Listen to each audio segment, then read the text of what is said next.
একাদশ শ্রেণীর পরীক্ষার্থী বন্ধুরা, তোমাদের জন্য এই ভিডিওটিতে আমি আলোচনা করতে চলেছি একাদশ শ্রেণীর ফাইনাল ইতিহাস এমসিকিউ ও এসিকিউ। বন্ধুরা, এমসিকিউ ও এসিকিউ উত্তর সহ এই ভিডিওটিতে আমি আলোচনা করতে চলেছি, তাই অবশ্যই এই ভিডিওটি তোমাদের দেখে নিতেই হবে আর এই প্রশ্নগুলো অবশ্যই পড়ে নিতে হবে। তাহলে ফাইনাল পরীক্ষায় অর্থাৎ তোমাদের একাদশ শ্রেণীর ফাইনাল পরীক্ষায় এখান থেকে 100% কমন তোমরা পেয়ে যাবে, তাই অবশ্যই দেখে নিতেই হবে। আর পরীক্ষার আগে কিন্তু এই প্রশ্নগুলো অবশ্যই দেখে নাও। তাহলে দেখে নেওয়া যাক ইতিহাস এমসিকিউ অ্যান্ড এসিকিউ সম্পূর্ণ উত্তর সহ 100% কমন এই প্রশ্নের ভিডিও। দেখে নেওয়া যাক চ্যাপ্টার ওয়াইজ কোশ্চেনগুলো, একেবারে মোস্ট কমন যোগ্য, একেবারে সেরা কমন যোগ্য প্রশ্নগুলো কিন্তু এখানে আমি আলোচনা করেছি। এমসিকিউ প্রশ্ন দেখো, প্রথম অধ্যায় থেকে আমি এক কথায় কিন্তু আলোচনা করেছি তোমাদের জন্য। 1 নম্বর প্রশ্ন, ইংরেজিতে প্রিহিস্ট্রি কথাটি প্রথম ব্যবহার করেন? উত্তর ড্যানিয়েল উইলসন। 2 নম্বর প্রশ্ন, হিস্টেরিয়া যে শব্দ থেকে উদ্ভূত হয়েছে তা হলো গ্রিক। 3 নম্বর প্রশ্ন, প্রথম আধুনিক মানুষের উদ্ভব ঘটে? উত্তর আফ্রিকাতে। 4 নম্বর প্রশ্ন, রাজতরঙ্গিনী থেকে যে রাজ্যের ইতিহাস জানা যায়? উত্তর কাশ্মীরের। 5 নম্বর প্রশ্ন, কিউনিফর্ম হলো? উত্তর সুমেরীয় লিপি। 6 নম্বর প্রশ্ন, ভারতে পুরাণের সংখ্যা হলো 18টি। 7 নম্বর প্রশ্ন, ইতিহাসের জনক বলা হয়? উত্তর হেরোডোটাসকে। 8 নম্বর প্রশ্ন, জেন্দ আবেস্তা হলো পার্সিকদের ধর্মগ্রন্থ। 9 নম্বর প্রশ্ন, পৃথিবীর প্রাচীনতম মহাকাব্য হলো? উত্তর গিলগামেশ। 10 নম্বর প্রশ্ন, আমির খসরু রচিত গ্রন্থটির নাম হলো কিরান উস সাদাইন। 11 নম্বর প্রশ্ন, ভারতে ঐতিহাসিক যুগের সূচনা হয় কোন সময় থেকে? উত্তর খ্রিস্টপূর্ব 4th শতক। 12 নম্বর প্রশ্ন, রেডিও কার্বন ডেটিং পদ্ধতি আবিষ্কার করেন? উত্তর উইলার্ড ফ্রাঙ্কলিবি। 13 নম্বর প্রশ্ন, সবচেয়ে পুরনো জীবাশ্মটি আবিষ্কৃত হয়েছে? উত্তর আফ্রিকায়। 14 নম্বর প্রশ্ন, কুমোরের চাকা আবিষ্কৃত হয়? উত্তর নব্যপ্রস্তর যুগে। 15 নম্বর প্রশ্ন, অশোকের শিলালিপি পাঠোদ্ধার করেন? উত্তর জেমস প্রিন্সেপ। 16 নম্বর প্রশ্ন, আলতামিরা গুহা অবস্থিত? উত্তর স্পেনে। 17 নম্বর প্রশ্ন, সোহাগের তাম্রলিপি আবিষ্কৃত হয়েছে? উত্তর ভারতে। এবার প্রথম অধ্যায় থেকে অতি সংক্ষিপ্ত যে প্রশ্নগুলো পড়বে। আধুনিক ইতিহাস তত্ত্বের জনক? উত্তর র্যাঙ্কে। 2, সময়কালের ধারণা ছাড়া ইতিহাসের ধারণা অর্থহীন, কে বলেন? উত্তর স্টুয়ার্ট পিগট। 3 নম্বর প্রশ্ন, হোয়াট ইজ হিস্ট্রি কে রচনা করেন? উত্তর ঐতিহাসিক A.H. কার। 4 নম্বর প্রশ্ন, নব্য পুরাতত্ত্ব বলতে কি বোঝো? উত্তর যে পুরাতত্ত্ব চর্চায় একাধিক প্রত্নতাত্ত্বিক উপাদান নিয়ে সেগুলি বিশেষজ্ঞ দ্বারা ব্যাখ্যা বিশ্লেষণ ও গুরুত্ব নিরূপণ করা হয় তাকে নব্য পুরাতত্ত্ব বলে। 5 নম্বর প্রশ্ন, দুটি বৌদ্ধ সাহিত্যের নাম লেখো? উত্তর বুদ্ধচরিত এবং ললিত বিস্তার। 6 নম্বর প্রশ্ন, সম্রাট অশোকের শিলালিপিগুলি কে পাঠোদ্ধার করেন? উত্তর জেমস প্রিন্সেপ 1837 খ্রিস্টাব্দে। 7 নম্বর প্রশ্ন, হীরকসূক্ত গ্রন্থে চীনের তাং শাসনকালে কোন ধর্মের বিবরণ দেওয়া হয়? উত্তর বৌদ্ধ ধর্ম। 8 নম্বর প্রশ্ন, প্রত্নতাত্ত্বিক নিদর্শন আবিষ্কারের ক্ষেত্রে কয়টি ও কী কী পদ্ধতি অনুসরণ করা হয়? 3টি, সমীক্ষা, উৎখনন ও বিশ্লেষণ। 9 নম্বর প্রশ্ন, ইতিহাস রচনার মূল ভিত্তি কোন উপাদান ভিত্তিক? উত্তর লিখিত উপাদান ভিত্তিক। 10 নম্বর প্রশ্ন, পলিওগ্রাফি কি? উত্তর লিপির বিষয়বস্তু অধ্যয়নকে পলিওগ্রাফি বলে। 11 নম্বর প্রশ্ন, এপিওগ্রাফি কি? অ্যান্সার, শিলালিপিতে উৎকীর্ণ বিষয় পঠন পাঠনকে ইংরেজিতে এপিওগ্রাফি বলে। 12 নম্বর প্রশ্ন, লেখমালা বলতে কি বোঝো? উত্তর যে কোনো প্রত্নতাত্ত্বিক উপাদান প্রাচীন ইতিহাস রচনায় গুরুত্বপূর্ণ।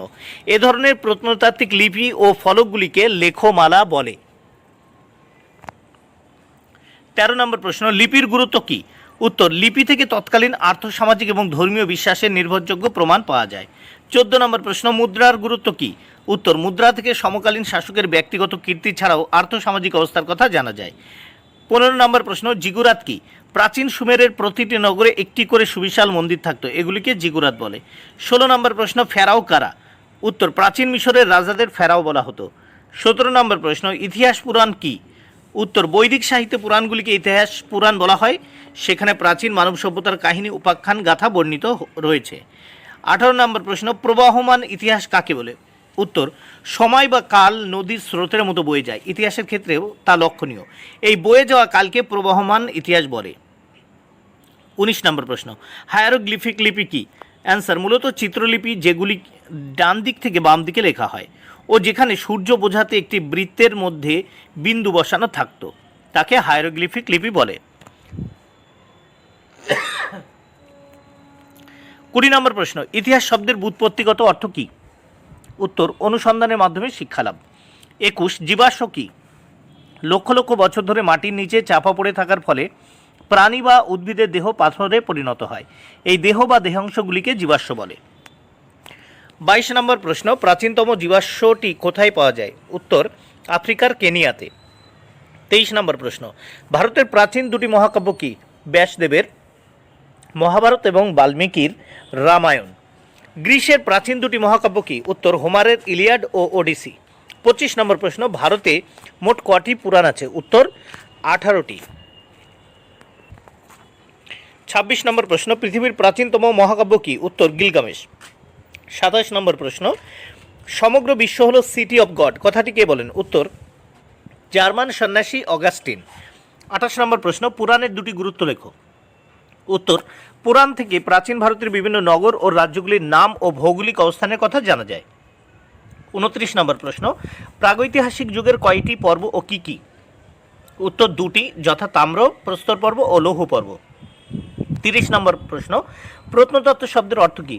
উত্তর, প্রত্নতত্ত্ব শব্দের উৎপত্তি ইংরেজি শব্দ আর্কিওলজি থেকে, যার উদ্ভব ঘটেছে গ্রিক শব্দ আর্কিওলজিয়া থেকে। রোজেটা প্রস্তর কি? নেপোলিয়ন মিশর আক্রমণ করলে তার সঙ্গী মিশরের রোজেটা নামক স্থানে যে লিপি আবিষ্কার করেন তাকে রোজেটা প্রস্তর বলে। 32 নম্বর প্রশ্ন, রাজতরঙ্গিনী কার লেখা? উত্তর, কলহনের লেখা। এর থেকে প্রাচীন কাশ্মীরের কাহিনী সম্পর্কে জানা যায়। ইন্ডিকা কার লেখা? উত্তর, মেগাস্থিনিসের। 34 নম্বর প্রশ্ন, নিউমিসমেটিক্স কি? উত্তর, মুদ্রার পঠন পাঠন বিদ্যাকে বলে নিউমিসমেটিক্স। এর দ্বারা বিভিন্ন ধরনের মুদ্রার পরিচয় জানা যায়। 35 নম্বর প্রশ্ন, হামুরাবির আইন সংহিতা কি? উত্তর, একটি আটকোনা পাথরের উপর কোণাক্ষর বা কিউনিফর্ম লিপিতে লেখা হামুরাবির আইন সংহিতা পৃথিবীর প্রথম লিখিত আইন সংহিতা। হর্ষচরিত কার লেখা? উত্তর, হর্ষচরিত গ্রন্থটি রচনা করেন হর্ষবর্ধনের সভাকবি বাণভট্ট। 37 নম্বর প্রশ্ন, বিক্রমাঙ্কদেব চরিত কার লেখা? উত্তর, কাশ্মীরের ঐতিহাসিক বিলহনের লেখা। 38 নম্বর প্রশ্ন, ভারতের প্রধান চারটি পুরাণ কি? উত্তর, বিষ্ণু পুরাণ, ব্রহ্মপুরাণ, মৎস্য পুরাণ, বায়ু পুরাণ। 39 নম্বর প্রশ্ন, শাহনামা কার লেখা? উত্তর, পার্সিক কবি ফিরদৌসি এর লেখা। 40 নম্বর প্রশ্ন, বাবরের আত্মজীবনীর নাম কি? উত্তর, তুজুক ই বাবরি। 41 নম্বর প্রশ্ন, সরকারি দলিলপত্র কোথায় সংরক্ষণ করা হয়? উত্তর, মহাফেজখানায়। 42 নম্বর প্রশ্ন, ভারতে বৌদ্ধ ধর্মের জন্মগ্রন্থটি কার লেখা? উত্তর, লামা তারানাথ। এবার দ্বিতীয় অধ্যায় থেকে এমসিকিউ এবং এসএকিউ আমরা পড়ব। আদিম মানব থেকে প্রারম্ভিক সভ্যতাসমূহ, দ্বিতীয় অধ্যায়। এখান থেকে যে প্রশ্নগুলো পড়তে হবে। একেবারে এক কথায় কিন্তু উত্তর করে দেওয়া হয়েছে। নবপ্রস্তর যুগের অন্যতম বৈশিষ্ট্য ছিল উত্তর, কৃষি পদ্ধতির ব্যবহার। 2, রাষ্ট্রকাঠামো গড়ে ওঠে উত্তর, নবপ্রস্তর যুগে। 3, পুরাতন প্রস্তর যুগে আদিম মানুষের ব্যবহৃত সবচেয়ে গুরুত্বপূর্ণ অস্ত্র হলো পাথরের টুকরো। 4, বর্তমান যুগ কোন যুগের অন্তর্গত? উত্তর, হলসিন। 5, পিকিং মানবের জীবাশ্ম আবিষ্কার করেন? উত্তর, পেই ওয়েংচুং। 6, প্লেস্টোসিন যুগ স্থায়ী হয়েছিল 10 থেকে 20 লক্ষ বছর। 7, হরপ্পা নগরটি তাম্র ব্রোঞ্জ যুগের নগর সভ্যতা। 8, পৃথিবীতে সর্বপ্রথম আর্কিওজয়িক যুগের সূচনা হয়। 9, জাভা মানবের জীবাশ্ম আবিষ্কার করেন? উত্তর, ইউজিন ডুবেস। 10 নম্বর প্রশ্ন, মেসোপটেমিয়ার বর্তমান নাম ইরাক। 11 নম্বর প্রশ্ন, অরিজিন অফ দ্য স্পিসিস গ্রন্থের রচয়িতা চার্লস ডারউইন। 12 নম্বর প্রশ্ন, আদি মানুষের প্রথম আবির্ভাব ঘটে আফ্রিকায়। 13 নম্বর প্রশ্ন, মেসোপটেমিয়া নামটি দেন? উত্তর, রোমানরা। 14 নম্বর প্রশ্ন, সুমেরীয় লিপির পাঠোদ্ধার করেন? রোলিসন। 15 নম্বর প্রশ্ন, ওন্ডু ভাই গিরিসংকট আবিষ্কার করেন? উত্তর, ডক্টর লিকি। 16 নম্বর প্রশ্ন, মহেঞ্জোদারো কথাটির অর্থ হলো মৃতের স্তূপ। এরপর দেখে নাও 16 নম্বর প্রশ্ন, হরপ্পার সামুদ্রিক বন্দরটি আবিষ্কৃত হয়েছে? উত্তর হবে লোথালে। 17 নম্বর প্রশ্ন, সুমেরীয় সমাজ বিভক্ত ছিল 3টি শ্রেণীতে। এরপর তোমরা দেখে নাও রাজনীতির বিবর্তন থেকে যে প্রশ্নগুলো তোমাদের পড়তে হবে এমসিকিউ এবং এসিকিউ। দেখো এক কথায় কিন্তু উত্তরগুলো করে দিয়েছি আমি। নিচের বহু বিকল্প ভিত্তিক প্রশ্নগুলির উত্তর দাও। প্রথম প্রশ্ন 1, পলিটিক্স গ্রন্থের রচয়িতা হলেন? প্লেটো। 2 স্পার্টার ম্যাজিস্ট্রেটরা যে নামে পরিচিত ছিল তা হলো ইফার। এথেন্সের কৃতদাসরা যে নামে পরিচিত ছিল তা হলো থিটিস। 4 নম্বর প্রশ্ন, প্লেটোর মতে একটি আদর্শ পলিসের জনসংখ্যা হওয়া উচিত 5,000 জন। 5 নম্বর প্রশ্ন, অ্যাক্রোপলিস কি? উত্তর, গ্রিসের পাহাড়ের উপর দুর্গের মতো সুদৃঢ় কেন্দ্র। 6 নম্বর প্রশ্ন দেখে নাও, কোশল মহাজন পদটির রাজধানী ছিল শ্রাবস্তি। 7 নম্বর প্রশ্ন, ষোড়শ মহাজন পদের অধিকাংশ রাজ্য ছিল রাজতান্ত্রিক। 8 নম্বর প্রশ্ন, মহাজন পদগুলির যে শহর জলবেষ্টিত নিরাপত্তার জন্য জলদুর্গ নামে পরিচিত ছিল তা হলো পাটলিপুত্র। 9 নম্বর প্রশ্ন, চন্দ্রগুপ্ত মৌর্যের আমলে মৌর্য সাম্রাজ্যের প্রদেশ ছিল 4টি। 10 নম্বর প্রশ্ন, মৌর্য বংশের পতন ঘটান পুষ্যমিত্র শুঙ্গ। 11 নম্বর প্রশ্ন, প্রাচীন মৌর্য যুগে গ্রিক দূত মেগাস্থেনিস ভারতে আসেন। 12 নম্বর প্রশ্ন, কনস্ট্যান্টিনোপলের বর্তমান নাম ইস্তানবুল। 13 নম্বর প্রশ্ন দেখে নাও, ভারতের নেপোলিয়ান বলা হয় সমুদ্রগুপ্তকে।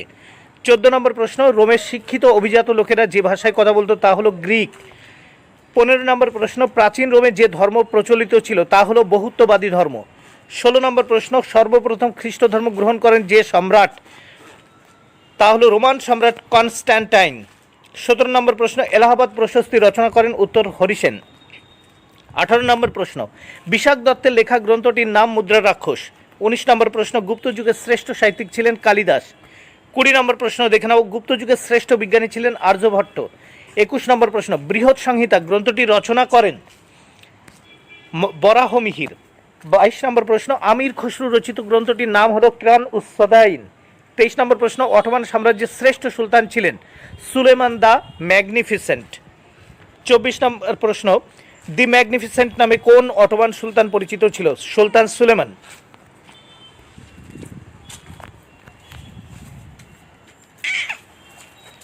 অটোমান শাসনকালের শ্রেষ্ঠ স্থপতি ছিলেন মিরার সিনান।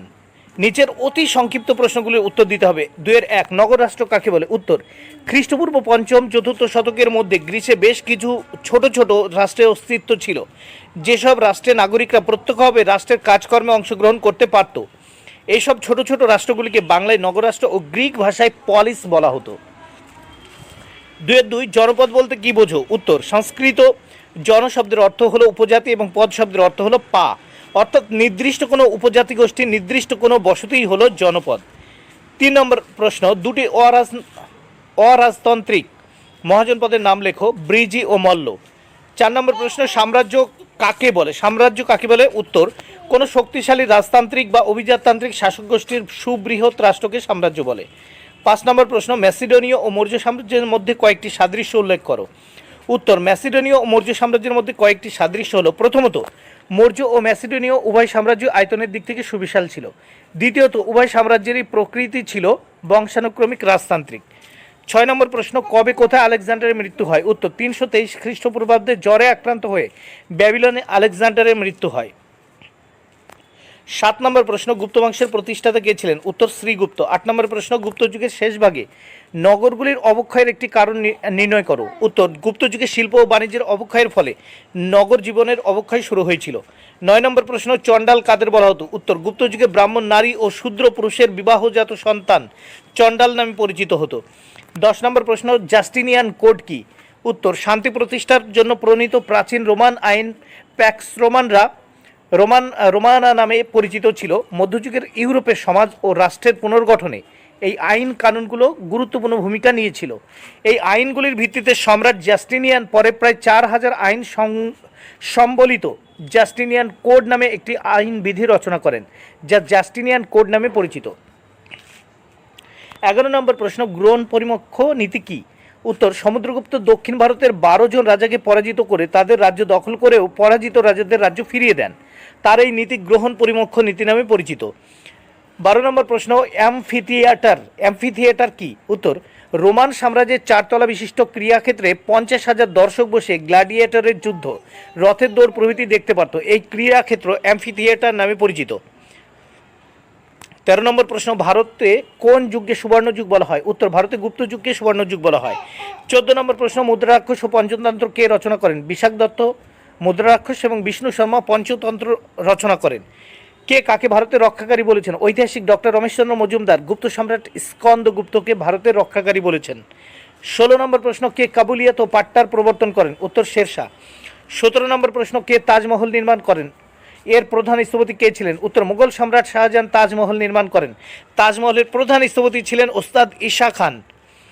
18 নম্বর প্রশ্ন, কবে মুঘল ও অটোমান সাম্রাজ্যের পতন হয়? উত্তর, 1858 খ্রিস্টাব্দে মুঘল সাম্রাজ্যের এবং 1922 খ্রিস্টাব্দে অটোমান সাম্রাজ্যের পতন হয়। 19 নম্বর প্রশ্ন, কোন যুদ্ধ জয়ের মাধ্যমে ভারতে মুঘল সাম্রাজ্যের প্রতিষ্ঠা হয়? উত্তর, 1526 খ্রিস্টাব্দে পানিপথের প্রথম যুদ্ধে দিল্লির সুলতান ইব্রাহিম লোদিকে পরাজিত করে বাবর দিল্লিতে মুঘল সাম্রাজ্যের প্রতিষ্ঠা করেন। 20 নম্বর প্রশ্ন, খানুয়ার যুদ্ধ কবে কাদের মধ্যে হয়েছিল? উত্তর, খানুয়ার যুদ্ধ 1527 খ্রিস্টাব্দে বাবর ও সংগ্রাম সিংহের মধ্যে হয়েছিল। এবার চতুর্থ অধ্যায় থেকে যে এমসিকিউ এবং এসএকিউগুলো পড়তে হবে, অবশ্যই তোমাদের পড়ে নিতে হবে। Very very important. দেখো, এক কথায় উত্তর করে দিয়েছি। এক, ভারতের ম্যাকিয়াভেলি কাকে বলা হয়? উত্তর, কৌটিল্যকে বলা হয় ভারতের ম্যাকিয়াভেলি। 2 নম্বর প্রশ্ন, সিসেরো আইনকে ভাগ করেছেন 2 ভাগে। 3 নম্বর প্রশ্ন, আধুনিক রাষ্ট্রচিন্তার জনক বলা হয় ম্যাকিয়াভেলিকে। 4 নম্বর প্রশ্ন, চীনের ম্যান্ডারিন ব্যবস্থার অবসান হয় 1911 খ্রিস্টাব্দে। 5 নম্বর প্রশ্ন, 1929 খ্রিস্টাব্দে সুলতান ইলতুৎমিশ স্বীকৃতি লাভ করেন। 6 নম্বর প্রশ্ন, কৌটিল্যের আসল নাম? উত্তর, বিষ্ণুগুপ্ত। 7 নম্বর প্রশ্ন, অর্থশাস্ত্রের লেখক হলেন কৌটিল্য, চাণক্য বা কৌটিল্য, যার আসল নাম ছিল বিষ্ণুগুপ্ত। সুলতানি যুগের ঐতিহাসিক হলেন আমির খসরু।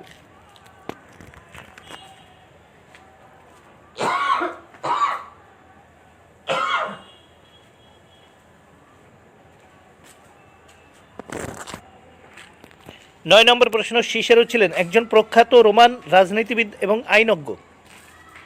10 নম্বর প্রশ্ন, Thomas Cromwell act of supremacy ঘোষণা করেন 1534 খ্রিস্টাব্দে। 11 নম্বর প্রশ্ন, রাষ্ট্রের সার্বভৌমত্ব তত্ত্বের প্রধান প্রবক্তা হলেন জাবোদা। 12 নম্বর প্রশ্ন, দ্য সোশ্যাল কন্ট্রাক্ট গ্রন্থের রচয়িতা হলেন রুশো। 13 নম্বর প্রশ্ন, ইকতা প্রথার প্রবর্তক হলেন ইলতুৎমিশ। 15 নম্বর প্রশ্ন, মুঘল যুগে মনসাবদারি প্রথা প্রবর্তন করেন? উত্তর হবে আকবর। 15 নম্বর প্রশ্ন, ক্ষত্রপ ব্যবস্থা প্রচলিত ছিল? উত্তর, পারস্য সাম্রাজ্যে। 16 নম্বর প্রশ্ন, ইংরেজি ম্যান্ডারিন শব্দটি এসছে? উত্তর, পর্তুগিজ শব্দ থেকে। এবার এখান থেকে অতি সংক্ষিপ্ত যে প্রশ্নগুলো পড়তে হবে দেখে নাও। 1, অর্থশাস্ত্র কি? উত্তর, কৌটিল্যের লেখা রাষ্ট্রনীতি বিষয়ক একটি গ্রন্থ হলো অর্থশাস্ত্র। 2, অর্থশাস্ত্রের বিষয়বস্তু কী ছিল? উত্তর, চন্দ্রগুপ্ত মৌর্যের সময়ের আর্থসামাজিক, রাজনৈতিক ও বিচার সংক্রান্ত বিষয়ে আলোচনা করা হয়েছে। 3 নম্বর প্রশ্ন, কে কবে অর্থশাস্ত্র আবিষ্কার করেন? উত্তর, ডক্টর শ্যামশাস্ত্রী 1904 খ্রিস্টাব্দে অর্থশাস্ত্র আবিষ্কার করেন, যা 1909 খ্রিস্টাব্দে প্রকাশিত হয়। 4 নম্বর প্রশ্ন, মণ্ডল তত্ত্ব কি? মণ্ডল তত্ত্ব কি? কৌটিল্যের মতে নিরাপত্তার প্রয়োজনে প্রতিটি রাষ্ট্রের উচিত তার দূর প্রতিবেশী রাষ্ট্রের সাথে সুসম্পর্ক বজায় রাখা, যা মণ্ডল তত্ত্ব নামে পরিচিত।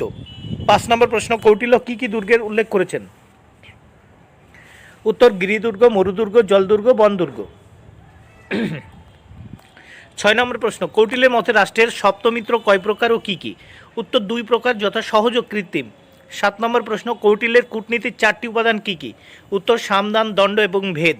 8 নম্বর প্রশ্ন, বার্নির রাষ্ট্রচিন্তার উৎস কী? উত্তর, গ্রিক দার্শনিক প্লেটোর রিপাবলিক এবং অ্যারিস্টটল রচিত পলিটিক্স, এই 2 গ্রন্থের মূল তত্ত্বই ছিল বার্নির রাষ্ট্রচিন্তার মূল উৎস। 9 নম্বর প্রশ্ন, বার্নির মতে গুপ্তযুগের সুলতানদের প্রধান দায়িত্ব কী? উত্তর, সমস্ত প্রজার ধর্ম রক্ষা করা ও ন্যায় বিচার প্রতিষ্ঠা করা। 10 নম্বর প্রশ্ন, ধর্মীয় রাষ্ট্রের 2টি মুখ্য বৈশিষ্ট্য কী? উত্তর, ঈশ্বরের প্রতিনিধি খলিফার হয়ে সুলতান রাষ্ট্র পরিচালনা করেন এবং ঈশ্বরের নির্দেশই হলো আইন। 11 নম্বর প্রশ্ন, অ্যাক্ট অফ সুপ্রিমেসি আইন কে পাশ করেন? উত্তর, ইংল্যান্ডের মন্ত্রী টমাস ক্রোমওয়েল। 12 নম্বর প্রশ্ন, কে নিজেকে supreme head of the church বলেন? ইংল্যান্ডের রাজা 7ম হেনরি। 13 নম্বর প্রশ্ন, টমাস ক্রোমওয়েল কে ছিলেন? উত্তর, ইংল্যান্ডের টিউডর রাজবংশের সময়ের একজন গুরুত্বপূর্ণ মন্ত্রী। 14 নম্বর প্রশ্ন, ম্যাকিয়াভেলির রাষ্ট্রচিন্তার ভিত্তি কী ছিল? উত্তর, রাষ্ট্রচিন্তার ভিত্তি ছিল মানুষ, যেখানে ঈশ্বরের পরিবর্তে মানুষকে বেশি প্রাধান্য দেওয়া হতো। 15 নম্বর প্রশ্ন, ম্যাকিয়াভেলি রচিত 2টি গ্রন্থের নাম লেখো, দ্য প্রিন্স এবং ডিসকোর্সেস অন লিভি। 16 নম্বর প্রশ্ন, কাকে কেন আধুনিক রাষ্ট্রবিজ্ঞানের জনক বলা হয়? অ্যান্সার, ম্যাকিয়াভেলি সর্বপ্রথম ধর্মীয় জীবন থেকে রাষ্ট্রজীবনকে মুক্ত করেন এবং আধুনিক রাষ্ট্রচিন্তার ভিত্তি প্রতিষ্ঠা করেন, তাই তাকে আধুনিক রাষ্ট্রবিজ্ঞানের জনক বলা হয়। 17, হবসের লেভিয়াথান গ্রন্থ রচনার রাজনৈতিক প্রেক্ষাপট কী ছিল? উত্তর, সমকালীন ইংল্যান্ডের সমাজ ও রাজনীতিতে যে নৈরাজ্য ও অস্থিরতা ছিল তা এই গ্রন্থের প্রেক্ষাপট গড়ে তুলেছিল। 18, হবসের লেভিয়াথান গ্রন্থটিকে কটি ভাগে ভাগ করা যায়? উত্তর, 4টি, যথা মানুষ রাষ্ট্র, খ্রিস্টীয় রাষ্ট্র এবং তমসার রাষ্ট্র। 19 রুশো রাষ্ট্রদর্শনের মূল বিষয় কি? উত্তর সামাজিক চুক্তি মতবাদ। তার মতে রাষ্ট্র হলো এক উন্নয়নশীল সুসভ্যকারী জাবনিক এবং শিক্ষাদায়ী শক্তি। 20 নম্বর প্রশ্ন, রুশোর সাধারণ শিক্ষা তত্ত্বটি কি? রুশোর সাধারণ সামাজিক চুক্তির মধ্য দিয়ে যে মিলিত শক্তি গড়ে ওঠে তা হলো সাধারণ ইচ্ছা। এ ধরনের ইচ্ছা সমাজের প্রত্যেকের মধ্যে রয়েছে, যা সকলে মেনে চলতে বাধ্য। 21 হিতবাদ কি? উত্তর হিতবাদের মূল কথা সর্বাধিক সংখ্যক মানুষের সুখ লাভ। এর অর্থ বিভিন্ন ব্যক্তির মধ্যে দ্বন্দ্ব বাঁধলে রাষ্ট্রের কর্তব্য সর্বাধিক মানুষের সর্বোচ্চ পরিমাণ হিত সাধন করা। সাত্রাপ কি? 22 নম্বর প্রশ্ন, সাত্রাপ কি? পারস্যের আর্মেনীয় প্রদেশের প্রাদেশিক শাসনকর্তাদের বলা হতো সাত্রাপ। 23 নম্বর প্রশ্ন, ম্যান্ডারিন বলতে কি বোঝায়? উত্তর ম্যান্ডারিন হলো সাম্রাজ্যবাদী চীনের আমলা, চীনা শাসনতন্ত্রে যাদের গুরুত্বপূর্ণ ভূমিকা ছিল। 24 নম্বর প্রশ্ন, চীনে কেন ম্যান্ডারিন ব্যবস্থার প্রচলন ঘটে? উত্তর দেখে নাও। প্রাচীন চীনে উচ্চপদস্থ সরকারি কর্মচারীরা বা আমলারা সম্রাটকে এড়িয়ে জনগণকে বেশি গুরুত্ব দিত, তাই চীনে আমলা ব্যবস্থার পরিবর্তে এর প্রচলন ঘটে।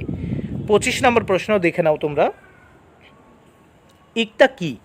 ইকতা কথার অর্থ ভাগ বা অংশ। সুলতান ইলতুৎমিশ প্রাদেশিক শাসন ব্যবস্থা পরিচালনার জন্য ইকতা ব্যবস্থার প্রচলন করেন।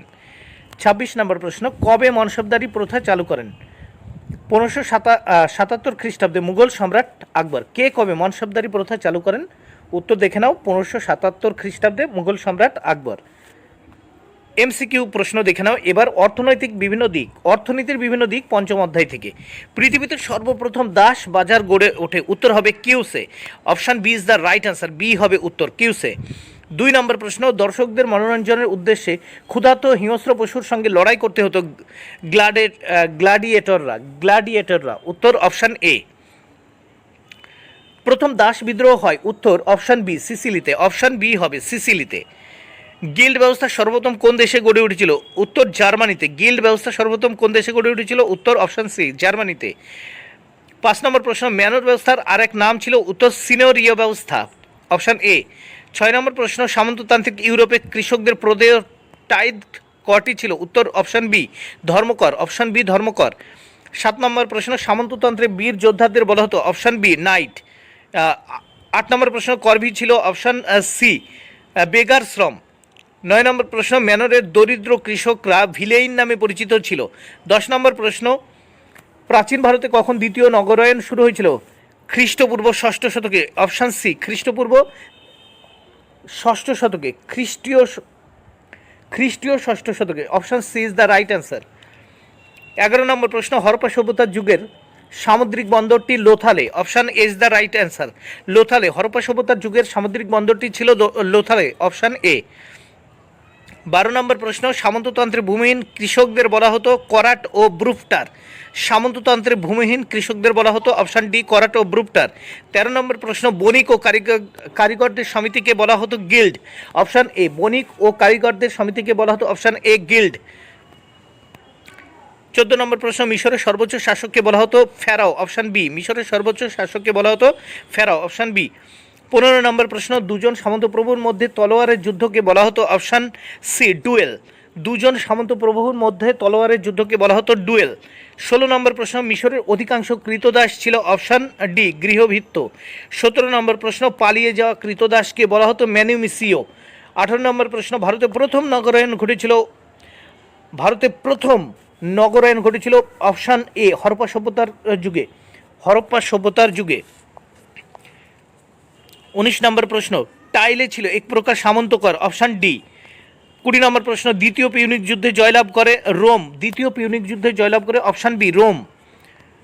21 নম্বর প্রশ্ন, শালমেনের মৃত্যু হয় 814 খ্রিস্টাব্দে। শালমেনের মৃত্যু হয়? অপশান এ। 22 নম্বর প্রশ্ন, ভাস্কো ডা গামা ভারতে আসেন 1498 খ্রিস্টাব্দে। Option B. এবার অতি সংক্ষিপ্ত প্রশ্ন, কে দাসপ্রথাকে ম্লেচ্ছ প্রথা বলে উল্লেখ করেছেন? উত্তর কৌটিল্য দাসপ্রথাকে ম্লেচ্ছ প্রথা বলে উল্লেখ করেছেন। 2 নম্বর প্রশ্ন, নিম্ন সামন্ত ঊর্ধ্বতন সামন্ত প্রভুর সংকটকালে কি কর প্রদান করতেন? উত্তর নিম্ন সামন্ত ঊর্ধ্বতন সামন্ত প্রভুর সংকটকালে স্কুটেজ নামে কর প্রদান করতেন। 3 নম্বর প্রশ্ন, সার্প বা ভূমিদাস বলতে কাদের বোঝায়? উত্তর মধ্যযুগে ইউরোপের সামন্ততান্ত্রিক সমাজ ব্যবস্থায় অধিকারহীন ভূমিহীন কৃষকদের সার্প বা ভূমিদাস বলা হতো। 4 নম্বর প্রশ্ন, কমিটেটাস প্রথা কি? উত্তর, প্রাচীন জার্মানিতে প্রচলিত এক প্রথা অনুসারে স্বাধীন যোদ্ধারা স্বেচ্ছায় কোনো সামরিক নেতা বা সেনাপতির প্রতি আনুগত্য জানিয়ে তার স্বার্থ পূরণের বিষয়ে প্রতিশ্রুতি দান করত। এটি কমিটেটাস প্রথা নামে পরিচিত। 5 নম্বর প্রশ্ন, সামন্ততান্ত্রিক সমাজ কয়টি শ্রেণীতে বিভক্ত ছিল? উত্তর, ইউরোপে সামন্ততান্ত্রিক সমাজ মূলত 5টি শ্রেণীতে বিভক্ত ছিল। এগুলি হলো রাজা, ডিউক, আর্ল, ব্যারন, নাইট এবং ভ্যাসেল। 6, ভ্যাসেল কাদের বলা হতো? উত্তর, মধ্যযুগে ইউরোপের সামন্ততান্ত্রিক সমাজের সর্বনিম্ন স্তরে অবস্থানকারী দরিদ্র কৃষকদের ভ্যাসেল বলা হতো। 7, ফিপ কি? উত্তর, ইউরোপের সামন্ততান্ত্রিক ব্যবস্থায় নিম্ন সামন্ত ঊর্ধ্বতন সামন্ত প্রভুর প্রতি আনুগত্যের শপথ গ্রহণ করত এবং বিনিময়ে ঊর্ধ্বতন সামন্ত প্রভু তার অধীনস্থ নিম্ন সামন্তকে জমিদান করত। এই জমিদানকে ফিপ বলা হতো। 8, হেরিয়েট বলতে কী বোঝো? উত্তর, সামন্ততান্ত্রিক ভূমিদাসের পুত্র উত্তরাধিকার সূত্রে তার পিতার জমি লাভ করলেও প্রভুকে যে বাধ্যতামূলক কর দিতে হতো তা হেরিয়েট নামে পরিচিত। 9 নম্বর প্রশ্ন, ম্যানর কাকে বলা হতো? উত্তর, মধ্যযুগে সামন্ততান্ত্রিক ব্যবস্থায় ইউরোপের বেশিরভাগ মানুষ গ্রামে বাস করত। এই গ্রামগুলিকে ম্যানর বলা হতো। 10 নম্বর প্রশ্ন, বৈদিক যুগে অনার্য ব্যবসায়ীরা কী নামে পরিচিত ছিল? উত্তর, বৈদিক যুগে অনার্য ব্যবসায়ীরা পনি নামে পরিচিত ছিল। 11 নম্বর প্রশ্ন, ট্রোবাদুর কাদের বলা হতো? উত্তর, মধ্যযুগে নাইটদের বীরত্ব আদর্শ ও আত্মত্যাগের কাহিনী নিয়ে একদল চারণকবি বিভিন্ন স্থানে গান গেয়ে বেড়াতেন। এই চারণকবিদের দক্ষিণ ফ্রান্সের ট্রোবাদুর বলা হতো। 12 নম্বর প্রশ্ন, অগ্রহার প্রথা বলতে কী বোঝো? উত্তর, ভারতে খ্রিস্টীয় 3য় শতকের পরে পূর্ণ অর্জনের উদ্দেশ্যে ব্রাহ্মণ ও ধর্ম প্রতিষ্ঠানে নিষ্কর জমিদান করার প্রথা চালু ছিল। এই প্রথা অগ্রহার বা ব্রহ্মদেয় নামে পরিচিত। 13 নম্বর প্রশ্ন, ইক্তা শব্দের অর্থ কী? উত্তর, ইক্তা শব্দের অর্থ হলো এক অংশ। 14 নম্বর প্রশ্ন, নিগম কাকে বলে? উত্তর, কৃষির অগ্রগতির সঙ্গে সঙ্গে খ্রিস্টপূর্ব 6ষ্ঠ শতক থেকে ভারতে বিভিন্ন কারিগরি শিল্পের ও অন্যান্য পেশার বিকাশ ঘটতে থাকে। নিজেদের স্বার্থ সুরক্ষিত করার উদ্দেশ্যে একই পেশার শিল্পী ও কারিগররা তাদের নিজস্ব সংগঠন গড়ে তোলে। প্রাচীন ভারতের শিল্পী, কারিগর বা বণিকদের এই সংগঠন নিগম নামে পরিচিত। 15 নম্বর প্রশ্ন, মৌর্য পরবর্তী যুগে ভারত রোম বাণিজ্যের যে কোনো একটি প্রভাব উল্লেখ করো। উত্তর, মৌর্য পরবর্তী যুগে ভারত রোম বাণিজ্যের একটি গুরুত্বপূর্ণ প্রভাব ছিল। এই বাণিজ্যের দ্বারা ভারতীয় মশলা, চাল, গম, সুগন্ধি দ্রব্য, দামি পাথর, দামি কাঠ, মসলিন, রেশম প্রভৃতি রোমে রপ্তানি হতো। 16, মধ্যযুগে ইউরোপে গিল্ড গড়ে ওঠার 2টি কারণ লেখো। উত্তর, মধ্যযুগে ইউরোপে গিল্ড গড়ে ওঠার 2টি প্রধান কারণ ছিল শ্রমিক শ্রেণীর ঐক্যবদ্ধ স্বার্থ রক্ষার চেষ্টা করা এবং কারখানায় কাঁচামাল ও শ্রমিকের যোগান অব্যাহত রাখা। 17 নম্বর প্রশ্ন, মিনেসিঙ্গার কাদের বলা হতো? উত্তর, মধ্যযুগে ইউরোপে একদল চারণকবি নাইটদের বীরত্ব আদর্শ ও প্রেমের কাহিনী গ্রাম ও শহরের বিভিন্ন স্থানে ভ্রমণ করে গেয়ে শোনাতেন। এই সমস্ত চারণকবি জার্মানিতে মিনেসিঙ্গার নামে পরিচিত। টাইদ কি? মধ্যযুগে খ্রিস্টান চার্চগুলি কৃষকদের কাছ থেকে উৎপন্ন ফসলের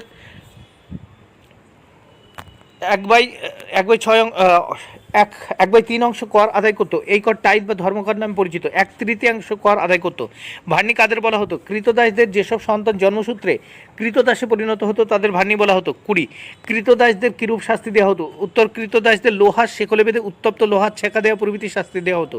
21 নম্বর প্রশ্ন, গ্ল্যাডিয়েটর কাদের বলা হতো? প্রাচীন রোমে কোনো কৃতদাসকে হিংস্র পশুর সঙ্গে লড়াই করে নাগরিকদের আনন্দ দিতে হতো। এই কৃতদাসদের গ্ল্যাডিয়েটর বলা হতো। 22, রোমে মুক্তিপ্রাপ্ত কৃতদাসদের কি বলা হতো? লিবার্টাস। 23, কৃতদাসদের মুক্তির 2টি উপায় কি? উত্তর, প্রভুকে প্রচুর পরিমাণে অর্থ প্রদান করা এবং বিপদকালে প্রভুর জীবন রক্ষা করা। 24 নম্বর প্রশ্ন, প্রাচীন মিশরীয় সমাজ কটি শ্রেণীতে বিভক্ত ছিল? উত্তর, 3টি, যথা অভিজাত শ্রেণী, মধ্যবিত্ত শ্রেণী, নিম্ন শ্রেণী। 25, কোন কোন অঞ্চল থেকে মিশরে কৃতদাস আমদানি হতো? লিবিয়া, মিরো এবং কুশ। 26, কোন গ্রিক পর্যটক বলেছেন প্রাচীন ভারতে দাসপ্রথার অস্তিত্ব ছিল না? উত্তর, মেগাস্থেনিস তার ইন্ডিকা গ্রন্থে বলেছেন। 27, সামন্ততন্ত্র সম্পর্কে রোমান তত্ত্ব এর প্রবক্তা কে ছিলেন? আবেদুবে। 28 নম্বর প্রশ্ন, সামন্ততন্ত্র সম্পর্কে জার্মান তত্ত্বের প্রবক্তা কে ছিলেন? উত্তর, বোলাভিয়ের। 29 নম্বর প্রশ্ন, কে কবে ইংল্যান্ডে সামন্ত প্রথা প্রবর্তন করেন? উত্তর, নরমান্ডিস ডিউক লিয়ার 1066 খ্রিস্টাব্দে। 30, মধ্যযুগে ইউরোপে কাদের নাইট বলা হতো? উত্তর, ইউরোপে সামন্ততান্ত্রিক ব্যবস্থায় উচ্চবংশীয় যোদ্ধাদের নিয়ে গঠিত সামরিক বাহিনীর রাজাদের নাইট বলা হতো।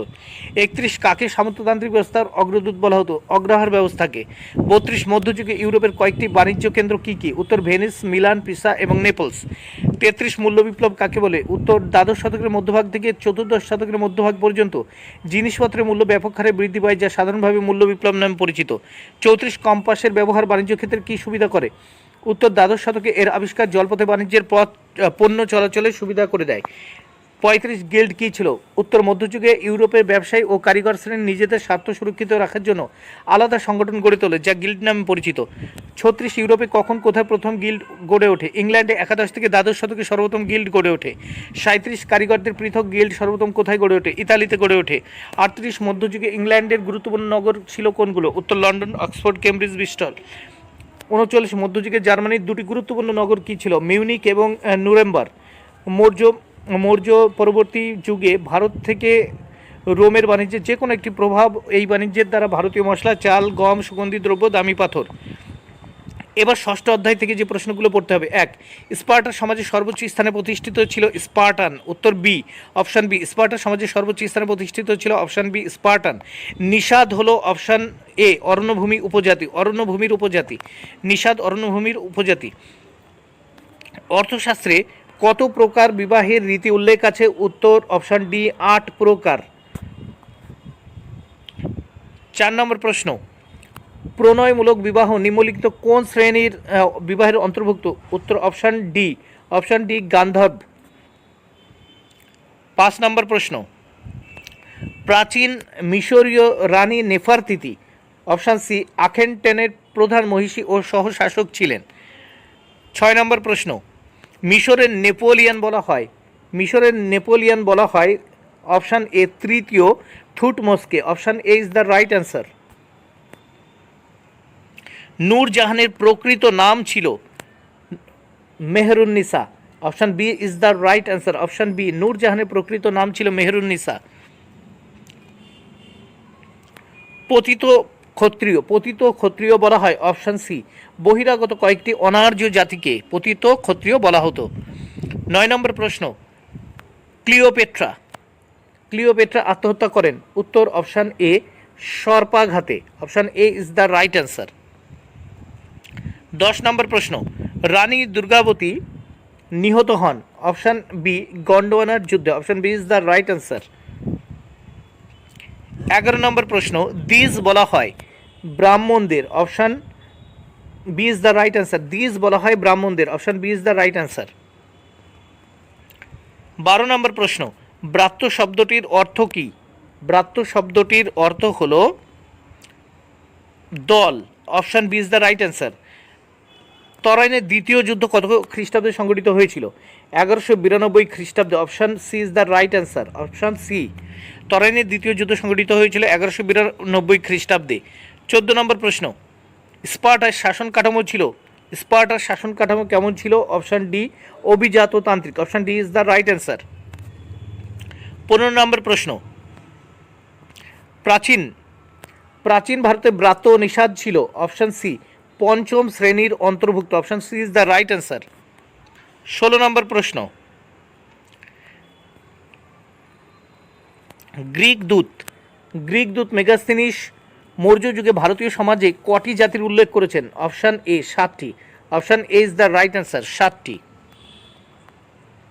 এবার অতি সংক্ষিপ্ত প্রশ্নোত্তর এই ষষ্ঠ অধ্যায় থেকে।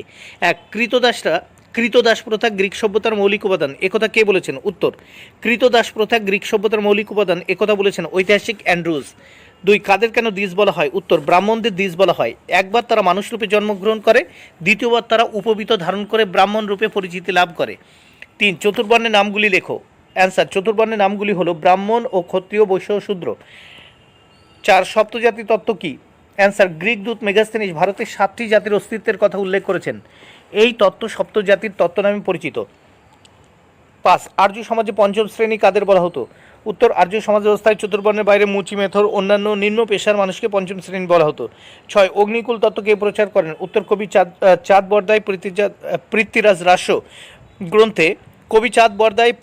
রাস গ্রন্থে অগ্নিকুল তত্ত্ব প্রচার করেন। 7, ব্রহ্মবাদিনী কাদের বলা হতো? পরবর্তী বৈদিক যুগে যে সমস্ত নারী আজীবন অবিবাহিত থেকে বিদ্যা চর্চা করতেন তাদের ব্রহ্মবাদিনী বলা হতো। 8 নম্বর প্রশ্ন, কোন সময়কে ভারতের রাজপুত যুগ বলা হয়? উত্তর, 712 খ্রিস্টাব্দ থেকে 1192 খ্রিস্টাব্দ পর্যন্ত সময়কালকে ভারতের রাজপুত যুগ বলা হয়। 9 নম্বর প্রশ্ন, সদ্যোৎবাহা কাদের বলা হয়? পরবর্তী বৈদিক যুগে যে সমস্ত নারী বিবাহের পূর্ব পর্যন্ত বিদ্যা চর্চা করত তাদের সদ্যোৎবাহা বলা হতো। 10 নম্বর প্রশ্ন, স্ত্রীধন কি? উত্তর, প্রাচীন ভারতে নারীদের কিছু সম্পত্তি রাখার অধিকার ছিল, এই সম্পত্তিকে স্ত্রীধন বলা হতো। 11 নম্বর প্রশ্ন, গান্ধর্ব বিবাহ রীতি কি? উত্তর, অভিভাবকের বিনা অনুমতিতে পাত্রপাত্রী স্বেচ্ছায় বিবাহ করলে এই বিবাহ প্রথাকে গান্ধর্ব বিবাহ বলে। 12 নম্বর প্রশ্ন, প্রথম মহিলা ফেরাও এর নাম কি? হ্যাটশেপসুট প্রথম মহিলা ফেরাও ছিলেন। মেটিক কাদের বলা হতো? প্রাচীন গ্রিসের এথেন্সে বসবাসকারী বিদেশিদের মেটিক বলা হতো। 14 রানী দুর্গাবতী কোন রাজ্যের রানী ছিলেন? উত্তর, রানী দুর্গাবতী গন্ডোয়ানা রাজ্যের রানী ছিলেন। 15 নেফারতিতি কে ছিলেন? উত্তর, ফেরাও আখেনটনের পত্নী ও মিশরের মহিলা ফেরাও ছিলেন নেফারতিতি। 16 মিশরের টলিমি বংশের শেষ শাসক কে ছিলেন? উত্তর, সপ্তম ক্লিওপেট্রা ছিলেন মিশরের টলিমি বংশের শেষ শাসক। 17 থিটিস কাদের বলা হতো? উত্তর, প্রাচীন এথেন্সের কৃতদাসদের বলা হয় থিটিস। 18 নম্বর প্রশ্ন, স্পার্টার স্বাধীন নাগরিকরা কী নামে পরিচিত ছিল? স্পার্টিয়েট নামে পরিচিত ছিল। 19 মেটিক কাদের বলা হতো? গ্রিক পলিস বা নগর রাষ্ট্রে বসবাসকারী বিদেশিদের বলা হতো মেটিক। 20 গ্রিসের মধ্যে সর্বপ্রথম কোথায় দাসবাজার গড়ে উঠেছিল? কিউস নামক স্থানে। এবার ধর্ম চ্যাপ্টার থেকে পড়তে হবে, সপ্তম অধ্যায় থেকে যে প্রশ্নগুলো পড়তে হবে। দেখো, এক কথায় বহু বিকল্প ভিত্তিক প্রশ্নগুলির উত্তর। 1 যে লিপিতে প্রথম ধম্ম শব্দটি ব্যবহৃত হয় তা হলো মাস্কি লিপি। 2 অশোক সিংহলে ধর্ম প্রচারে পাঠিয়েছিলেন মহেন্দ্র ও সংঘমিত্রাকে।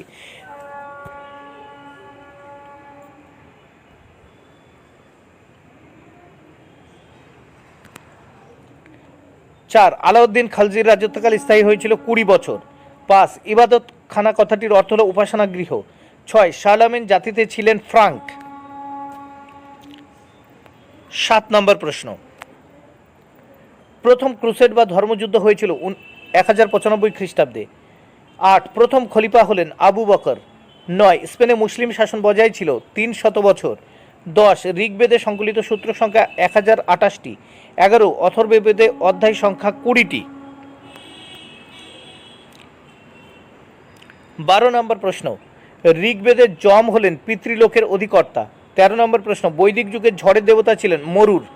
14 নম্বর প্রশ্ন, বৈদিক যুগের বাতাসের দেবতা হলো বায়ু। 15 নম্বর প্রশ্ন, বৈদিক যুগে মৃত্যুর দেবতা হলেন যম। 16 নম্বর প্রশ্ন দেখে নাও এবার, ঋগ্বেদের বহু দেবতার উল্লেখ মেনে ইরানীয় গ্রন্থ আবেস্তায়, জেন্দ আবেস্তার কি সিদ্ধার্থের বৌদ্ধ নাম হয় বোধি লাভের কারণে। 18 নম্বর প্রশ্ন, বুদ্ধদেবের কাছে সর্বশেষ দীক্ষিত শিষ্য ছিলেন চুন্দ। 19 সঙ্গীতি শব্দের অর্থ হলো সম্মেলন। 20 নম্বর প্রশ্ন দেখে নাও, জৈন ধর্ম কি কি ভাগে বিভক্ত হয়েছিল? শ্বেতাম্বর ও দিগম্বর। 21 জৈন ধর্মের শেষ প্রবর্তক ছিলেন মহাবীর। 22 পার্শ্বনাথ চরিত গ্রন্থটি রচনা করেন ভবদেব সুরী। 23 পার্শ্বনাথ দেহ ত্যাগ করেন 100 বছর বয়সে। 24 মানবতাবাদের রাজপুত্র ছিলেন ইরাসমাস। 25 নম্বর প্রশ্ন, ক্যালভিন ছিলেন প্রোটেস্ট্যান্টপন্থী।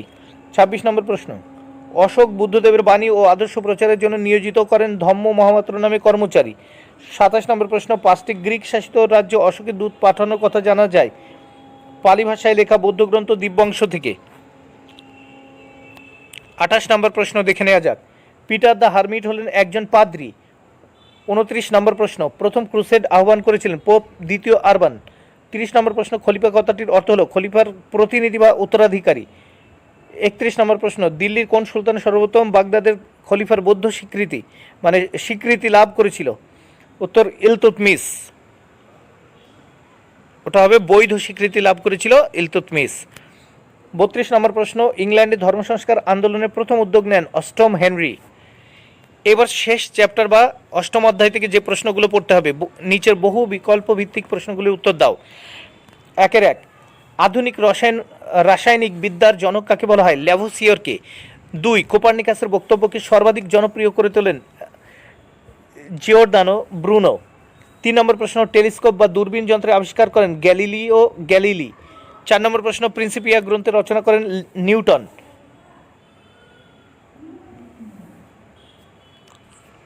5 নম্বর প্রশ্ন, উড়ন্ত বাঁকু আবিষ্কার করেন জন কে। 6 নম্বর প্রশ্ন, সেফটি ল্যাম্প তৈরি করেন হামফ্রে ডেভি। 7 নম্বর প্রশ্ন, ওপাস মাজুস গ্রন্থের লেখক হলেন রজার বেকন। 8 নম্বর প্রশ্ন, কৃষি বিপ্লবের ফলে ক্ষতিগ্রস্ত কৃষক শহরে চলে আসতে থাকে। 9 নম্বর প্রশ্ন, কোন দেশে বাদুড় তৈরির কৌশল উদ্ভাবন হয়? চীনে। 10 নম্বর প্রশ্ন, গ্রেট হ্যারি ছিলেন একটি বড় যুদ্ধ জাহাজ। কোন দেশে প্রথম মুদ্রণ যন্ত্র আবিষ্কার হয়? জার্মানি। 12 নম্বর প্রশ্ন, জাইলোগ্রাফি পদ্ধতিতে চীন দেশে ছাপানো প্রথম বইটির নাম হলো হীরক সূত্র। 13 নম্বর প্রশ্ন, প্রুফ দেখার সুযোগ না থাকায় বইপত্রে প্রচুর ভুলভ্রান্তি থাকতো হাতে লেখা পুঁথিতে। 14 নম্বর প্রশ্ন, নিচের কোনটিকে নতুন বিশ্ব বলা হতো? আমেরিকা। 15 নম্বর প্রশ্ন, ভাস্কো ডা গামা ভারতের যে বন্দরে পৌঁছেছিলেন তা হলো কালিকট বন্দর। 16 নম্বর প্রশ্ন, পর্তুগাল বিদেশ থেকে যে ধাতুর আমদানি করেছিল তা হলো সোনা। এবার নিচের অতি সংক্ষিপ্ত প্রশ্নগুলো উত্তর দাও। অ্যালকেমি বলতে কি বোঝো? উত্তর, প্রাচীন কাল থেকে মধ্যযুগ পর্যন্ত সময় ইউরোপে যুক্তি ও আধুনিক বিজ্ঞান নির্ভরতাহীন যে রসায়নবিদ্যার চর্চা জনপ্রিয়তা অর্জন করেছিল তা অপরসায়নবিদ্যা বা অ্যালকেমি নামে পরিচিত। 2 কয়েকজন প্রাচীন ভারতীয় বিজ্ঞানীর নাম লেখো। উত্তর, কয়েকজন প্রাচীন ভারতীয় বিজ্ঞানী হলেন আর্যভট্ট, বরাহমিহির, ব্রহ্মগুপ্ত। 3 নম্বর প্রশ্ন, কবে কোথায় ধাতু বিগলন প্রযুক্তির আবিষ্কার হয়? 1340 খ্রিস্টাব্দ নাগাদ ইউরোপে ধাতু বিগলন প্রযুক্তির আবিষ্কার হয়। 4 নম্বর প্রশ্ন, কোথা থেকে কিভাবে সিফিলিস রোগ ইউরোপে আসে? উত্তর, আমেরিকা থেকে কলম্বাসের সঙ্গী নাবিকদের মাধ্যমে সিফিলিস রোগ ইউরোপে আসে। 5 নম্বর প্রশ্ন, আধুনিক জ্যোতির্বিজ্ঞানের জনক কাকে বলা হয়? তিনি কোন দেশের মানুষ ছিলেন? উত্তর, নিকোলাস কোপারনিকাসকে আধুনিক জ্যোতির্বিজ্ঞানের জনক বলা হয়। কোপারনিকাস পোল্যান্ডের মানুষ ছিলেন। 6 নম্বর প্রশ্ন, প্রাচীন ভারতে কোন বিজ্ঞানী আহ্নিক গতি, বার্ষিক গতি, সূর্যগ্রহণ, চন্দ্রগ্রহণের কারণও আবিষ্কার করেন? উত্তর, প্রাচীন ভারতের বিজ্ঞানী আর্যভট্ট আহ্নিক গতি, বার্ষিক গতি, সূর্যগ্রহণ, চন্দ্রগ্রহণের কারণও আবিষ্কার করেন। 7 নম্বর প্রশ্ন, মহাবিশ্বের সৌরকেন্দ্রিক তত্ত্ব বলতে কী বোঝো? উত্তর, আধুনিককালে Copernicus, Bruno, Galileo, Kepler, Newton প্রমুখ বিজ্ঞানী অভিমত দেন যে বিশ্ব ব্রহ্মাণ্ডের কেন্দ্রে পৃথিবী নয়, সূর্য অবস্থান করছে এবং সূর্যের কেন্দ্র করে পৃথিবী সহ সৌরজগতের অন্যান্য গ্রহ উপগ্রহগুলি নির্দিষ্ট কক্ষপথে সর্বদা ঘুরে চলেছে। এই তত্ত্ব মহাবিশ্বের সৌরকেন্দ্রিক তত্ত্ব নামে পরিচিত। 8 নম্বর প্রশ্ন, টু নিউ সায়েন্স গ্রন্থের রচয়িতা কি? উত্তর, ইটালির জ্যোতির্বিজ্ঞানী গ্যালিলিও গ্যালিলি। 9 নম্বর প্রশ্ন, কারিগরি বিপ্লব কি? উত্তর, আধুনিক বিজ্ঞানের অগ্রগতির ফলে বিজ্ঞানের নানা শাখায় গবেষণা শুরু হয়। বিজ্ঞানকে কাজে লাগিয়ে ইউরোপে প্রযুক্তিবিদ্যা ও কারিগরি ব্যবস্থায় প্রভূত অগ্রগতি ঘটে, একে কারিগরি বিপ্লব বলা হয়। 10, প্রথম কবে কোথায় বারুদের আবিষ্কার হয়? উত্তর, প্রথম খ্রিস্টীয় 9ম শতকে চীনে বারুদের আবিষ্কার হয়। 11, লিগেচার পদ্ধতি কি? এটি কে আবিষ্কার করেন? লিগেচার পদ্ধতি রক্তপাত বন্ধ করার একটি কৌশল। পদ্ধতিটি আবিষ্কার করেন ফ্রান্সের চিকিৎসক আম্ব্রোয়াজ। 12 নম্বর প্রশ্ন, জাইলোগ্রাফি পদ্ধতি কি? খ্রিস্টীয় 8ম শতকে চীন দেশে কাঠ বা পাথরের ব্লকের দ্বারা মুদ্রণের পদ্ধতি জাইলোগ্রাফি নামে পরিচিত। 13 নম্বর প্রশ্ন, কে আধুনিক মুদ্রণ যন্ত্র আবিষ্কার করেন? উত্তর, জোহানেস গুটেনবার্গ আধুনিক মুদ্রণ যন্ত্র আবিষ্কার করেন। 14 নম্বর প্রশ্ন, পঞ্চদশ শতকে নতুন বিশ্ব বলতে কী বোঝায়? উত্তর, নতুন বিশ্ব বলতে বর্তমানকালের আমেরিকা মহাদেশকে বোঝাতো। স্পেনের অভিযাত্রী ক্রিস্টোফার কলম্বাস 1892 খ্রিস্টাব্দে বর্তমানকালের আমেরিকা মহাদেশ আবিষ্কার করেন। 1503 খ্রিস্টাব্দে আমেরিকো ভেসপুচি কলম্বাস আবিষ্কৃত নতুন মহাদেশের নামকরণ করেন নতুন বিশ্ব। 15 নম্বর প্রশ্ন, নাবিক হেনরি কে ছিলেন? উত্তর, নাবিক হেনরি ছিলেন পর্তুগিজ নাবিক প্রিন্স হেনরি বা রাজকুমার হেনরি। তার আসল নাম ছিল ইনফ্যান্টি হেনরি। তিনি আফ্রিকা উপকূল অঞ্চল ও দক্ষিণ সমুদ্রের বিস্তীর্ণ অঞ্চলে অভিযান চালান। 16, কবে ও কাদের মধ্যে তালাশের যুদ্ধ সংঘটিত হয়? 751 খ্রিস্টাব্দে চীন ও আকবরের মধ্যে তালাশের যুদ্ধ সংঘটিত হয়। 17, কত খ্রিস্টাব্দে কে ব্রাজিল আবিষ্কার করেন? 1500 খ্রিস্টাব্দে পর্তুগিজ নাবিক পেড্রো আলভারেজ কেব্রাল ব্রাজিল আবিষ্কার করেন। 18, কার নাম অনুসারে কবে আমেরিকার নামকরণ হয়? আমেরিকো ভেসপুচির নাম অনুসারে 1507 খ্রিস্টাব্দে আমেরিকার মহাদেশের নামকরণ হয়।